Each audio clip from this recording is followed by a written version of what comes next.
अस्सलाम वालेकुम मेरे समझदार पाकिस्तानी नाम रेहान तारिक है और आप मेरा यूट्यूब चैनल और फेसबुक पेज देख रहे हैं। करोड़ हा दरूद आका दो जहां नबी मेहरबान मोहम्मद मुस्तफ़ा सल्लल्लाहु अलैहि वसल्लम पर। इस और इस उम्मीद के साथ इस व्लॉग का आगाज करते हैं कि अल्लाह रब्बुल इज़्ज़त इस मुल्क के फैसला साजों के दिलों में समझदार पाकिस्तानियों के लिए नरमी पैदा करते। रात के इस पहर में आपसे इसलिए मुखातिब हूं कि कुछ बड़ी डेवलपमेंट से जो आपके साथ शेयर करनी है, कुछ अहम खबरें हैं जो रात के इस पहर आपके साथ शेयर करना मकसूद है। एक्सक्लूसिव न्यूज़ है जो आपकी खिदमत में लेकर हाजिर हुए हैं। बड़ी अहम बात यह है कि इस्टेब्लिशमेंट या chief of the army staff general Asim Munir, जिनको एक्चुअली इमरान खान साहब इस्टेब्लिशमेंट कहते हैं, उनका और इमरान खान का बाज़ाब्ता राब्ता और उसकी तस्दीक हो गई है। आज एक बड़ी मुलाकात जो अडियाला जेल में हुई, जिसके ज़रिए से हतमी तौर पर पैगाम पहुंचाया गया और हमारे ज़राए ये बता रहे हैं कि इस पैगाम में और इस मुलाकात के अंदर बड़ा ब्रेक थ्रू या मस्बत पेशरफ भी हुई है। अब इस सारे मामले को आप इस बैकड्रॉप में देखें कि एक लावा है जो बड़ी slowly and gradually build up हो रहा था। करीब था कि ये लावा फटता, लेकिन एस्टैब्लिशमेंट की जानिब से भी मौके की नज़ाकत को देखते हुए, मामलात को भांपते हुए मामला फहमी इख्तियार की गई है। यानी आप यूँ समझ लीजिए कि अब मामलात रेत की तरह से मुट्ठी से सरक रहे थे और अगर ऐसा हो जाता तो यकीनन स्टेट के लिए ये बेहतर ना होता। एस्टैब्लिशमेंट खुद यूँ समझ लीजिए कि सर पकड़ कर बैठी हुई है और ये सोच रही है कि जिस अंदाज में मामलात को आगे लेकर चले हैं, जिस नहज पर मामलात को पहुंचाया गया है, अगर इससे थोड़ा सा भी राइट लेफ्ट होता तो मामला खुद एस्टैब्लिशमेंट के गले आन पड़ता। अब एस्टैब्लिशमेंट की जानिब से जो ये समझ रहा है कि अडियाला जेल में बैठा हुआ इमरान खान बहुत फ्रस्ट्रेटेड है, बहुत परेशान है और इमरान खान की परेशानी इस कदर बढ़ गई है कि वो कह रहा है कि मैं बातचीत के लिए तैयार हूं या एस्टैब्लिशमेंट के साथ बात करना चाहता हूं। तो आपकी इतला के लिए अर्ज है, ये बातचीत जिसकी बाज़गश्त अब सुनाई दे रही है, ये बातचीत उसी रोज शुरू हो गई थी जब अली अमीन गंडापुर को चीफ मिनिस्टर केपी के बनाया गया था। जी, अली अमीन गंडापुर को एस्टैब्लिशमेंट की मर्जी या गो हेड के बगैर चीफ मिनिस्टर केपी के नहीं लगाया गया था। एस्टैब्लिशमेंट की जानिब से इस फैसले की इंडोर्समेंट के बाद अली अमीन गंडापुर बतौर चीफ मिनिस्टर केपी के लगे थे और इस सारे मामले के अंदर कोर कमांडर पेशावर भी ऑन बोर्ड थे। ये बड़े मुसद्दका अंदाज के अंदर, बावसूक अंदाज में मैं आपके सामने ये मामला रख रहा हूं और मैं उस चैनल को भी बेनकाब करूंगा कि जिस चैनल के जरिए से ये मामला आगे बढ़े हैं, जिस अंदाज में इंफॉर्मेशन का फ्लो आगे तक पहुंचा है और अल्टीमेटली अल्टीमेटली अब मामला फायर फाइटिंग की जाने बढ़ रहा है। और मैं आपको यह भी बता दूं कि आने वाले 10 रोज बहुत सारे सरप्राइजेस लेकर आएंगे। यानी बहुत सारी ऐसी खबरें आपको सुनने को मिलेंगी जो आपके लिए सरप्राइज होंगी या ब्रेकिंग न्यूज होंगी। मैं उसका हल्का सा नक्शा आज के इस व्लॉग में पेश करने की कोशिश करूंगा, लेकिन उससे पहले मैं आपको ये बता दूं कि मियां मोहम्मद नवाज शरीफ साहब जो दौरे चीन पे थे और अपने नवासे जुनैद सफदर के हमरा थे, वो भी अचानक वापस पहुंच चुके हैं। हमारी इतलात ये थी कि शायद वो हांगकांग जाएंगे, चीन के बाद उन्होंने हांगकांग जाना है, पड़ाव कुछ चंद मजीद रोज के लिए होगा, लेकिन वो पड़ाव भी खत्म हुआ है और मियां नवाज शरीफ साहब ने वापसी का सफर इख्तियार कर लिया है। जो लोग ये समझ रहे हैं कि इसहाक डार को डिप्टी प्राइम मिनिस्टर लगा के तो मियां नवाज शरीफ साहब के उस बयानियों को काउंटर करने की कोशिश की जा रही है, लेकिन अब हमारे ज़राए ये भी बता रहे हैं कि मियां नवाज शरीफ साहब का काम जो है उसमें भी खासी तेजी आएगी, क्योंकि डिफिकल्टी या प्रॉब्लम तो उनके लिए भी है। और मैं अपनी खबर के ऊपर कायम हूं कि इसहाक डार को डिप्टी प्राइम मिनिस्टर लगा के कोई स्पेस बढ़ाई नहीं है या मियां नवाज शरीफ साहब के कद में इजाफा नहीं हुआ, बल्कि ये स्पेस स्क्वीज होने जा रही है। मामला सिमटने जा रहा है और आने वाले दिनों में एक अहम मिनिस्ट्री के ऊपर, मैं तो बता चुका हूं कि जो पाकिस्तान पीपल्स पार्टी की कैबिनेट में शमूलियत है उस हवाले से तो बातें सामने आई रही हैं, लेकिन अनवारुल हक काकड़ जो एस्टैब्लिशमेंट के लाडले बच्चे हैं, उनको भी कभी इम्कानात हैं कि कैबिनेट में एक अहम पोस्ट के ऊपर और लाइकली बतौर वजीर खारजा बिठा दिया जाएगा। यानी मामला बहुत तेजी से अब आगे बढ़ने जा रहे हैं। Establishment is in charge, establishment is in full control. और अगर कोई कहे कि ये कंट्रोल नून लीग के हाथ में है, पीपल्स पार्टी के हाथ में है, तो ये फूल्स पैराडाइज है, अहमकों की जन्नत है, दीवाने का ख्वाब है। इस सारे मामले में अब मौलाना फजलुर रहमान साहब ने आज पार्लियामान से जो खिताब किया और उनका भी जो सब्र का पैमाना है वो लबरेज दिखाई दिया।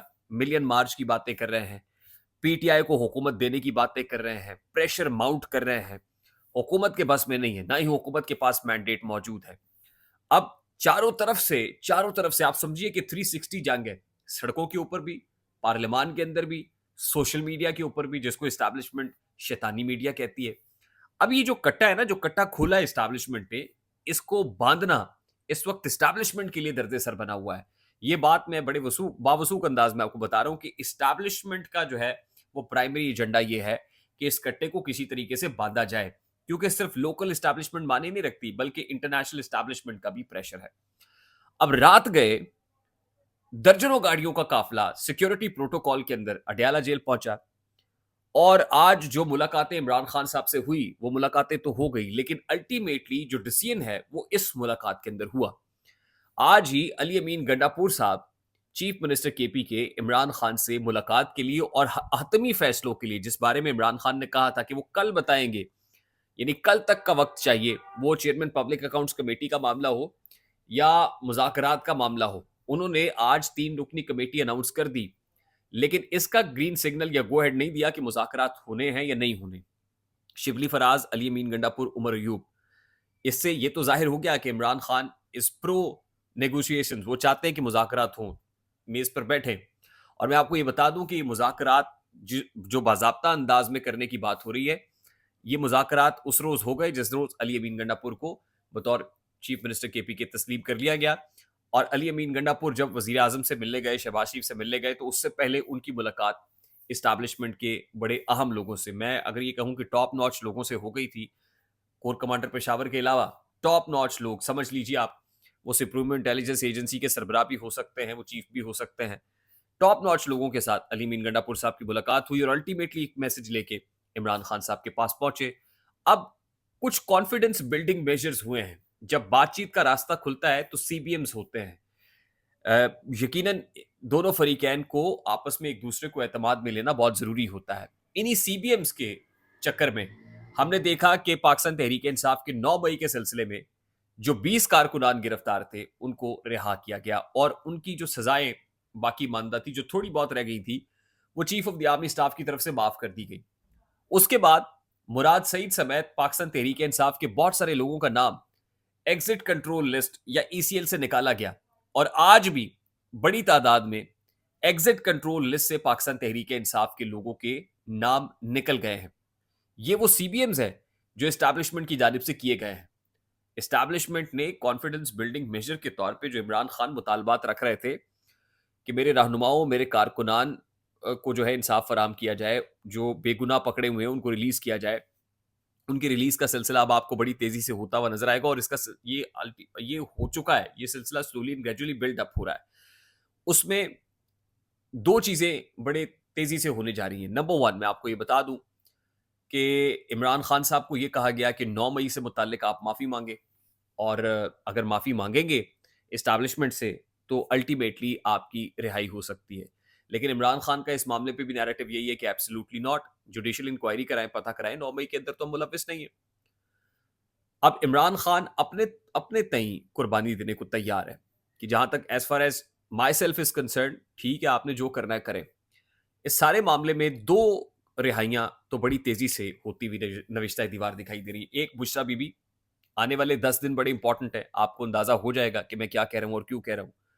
और दूसरे शाह महमूद कुरैशी, और Shah Mahmood Qureshi is the one कि उस वक्त तो शायद इमरान खान साहब तैयार नहीं थे, लेकिन अब प्रैक्टिकली शाह महमूद कुरैशी को ग्रीन सिग्नल मिलेगा और वो पॉलिटिकल जो बैटल है पाकिस्तान तहरीक इंसाफ की, वो मैदान में आके लड़ते हुए नजर भी आएंगे और लीड भी करेंगे, क्योंकि पाकिस्तान तहरीक इंसाफ का हाउस इन ऑर्डर करना भी मकसूद है। और जाहिर है इमरान खान साहब से जो बाकी मानदा मामलात हो जाएंगे, रह जाएंगे, वो अल्टीमेटली यही पॉलिटिकल क़यादत है जो बाहर रह के शाह महमूद कुरैशी की सूरत में, दीगर लोगों की सूरत में उमर अयूब हो गए, शिबली फराज हो गए, अली मीन गंडापुर हो गए, ये फिर उसके बाद जो है वो रास्ता अल्टीमेटली कप्तान तक का क्लियर करेंगे। लेकिन इस दौरान एक गारंटी होगी कि मामलात को डिस्टेबलाइज नहीं किया जाएगा, तोड़ फोड़ नहीं होगी, जलाओ घिराव नहीं होगा, सड़कों पे नहीं आएंगे, दबादब मस्त कलंदर नहीं होगा और मुल्क में स्टेबिलिटी लाने में पाकिस्तान तहरीक इंसाफ भी अपना भरपूर किरदार अदा करेगी। इंक्लूसिव गवर्नमेंट होगी। हाँ, इमरान खान से मुतालिक खान ने खुद कह दिया है कि मेरा मामला आप मेरिट पे जाने दे, इंसाफ होने दे, खुद ही चला जाएगा, मुझे कोई उजलत नहीं है। तो अगर कोई ये समझ रहा है कि खान साहब लंदन जा रहे हैं या कोई और मामला, ऐसा नहीं है। लेकिन आज की मुलाकात के अंदर तकरीबन कंसेंसस हो गया है और आने वाले चंद दिनों के अंदर, मैं 10 रोज का वक्त दे रहा हूं, आपको ये दो फैसले बड़ी तेजी से होते हुए नजर आएंगे। आई होप मेरी बात आप तक पहुंची होगी। अगर पहुंच जाए तो वीडियो को लाइक और शेयर करना मत भूलिएगा। चैनल पे नए तो चैनल को सब्सक्राइब कर लीजिएगा, बेल आइकन जरूर दबाइएगा। मुझे रेहान तारिक को इजाजत दीजिए, अपना बहुत सारा ख्याल रखिएगा। अस्सलाम वालेकुम।